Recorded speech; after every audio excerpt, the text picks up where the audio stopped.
பேக்கரியில் உள்ள பண்ண தூக்கணும் சொல்ற அடே அப்புறம் செண்டியலாம் பெரிய 4 பசங்க வேலைக்கு வரேன்னு சொல்லும் போது நான் அன்னைக்கே யோசிச்சிருக்கணும்டா.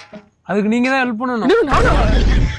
அன்னைக்கே சோசியக்காரன் சொன்னான்டா, நீ போற சீரியல் செட்டோட சேர்த்து நீ சேர்ற செட்டு உன் வாழ்க்கையை எங்கேயோ கொண்டு போயிரும். நான் எப்படியா? ஏன்னா நீ ஒருத்த மட்டும்தான் இந்த மண்டபத்திலே எங்க வேணா போற ஒரே ஆள். என்ன பண்றது, தூக்கிட்டு வர்றேன் பழகத்துக்கு. டேய் அந்த சீரியல் செட்டெல்லாம் கழட்டி வைக்கடா. கழட்டி வைக்கிறேன் போங்க. எனக்கு வேற பொழப்பு தெரியாதுடா.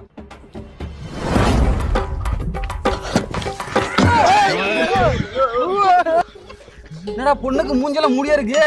என்ன மாப்பிள்ளையை தூக்கிட்டு வந்திருக்கேன். இப்போதைக்கு வந்தா நான் கரெக்டா வச்சுக்கடா. நான் எதுக்கு உடனே எனக்கே தெரிய மாட்டேங்குது. அவர் கரெக்டா தான் தூக்கிட்டு வந்திருக்காரு. மாப்பிள்ளையை தூக்கிட்டு வந்தா கல்யாணம் அப்புறம் நடக்கும்.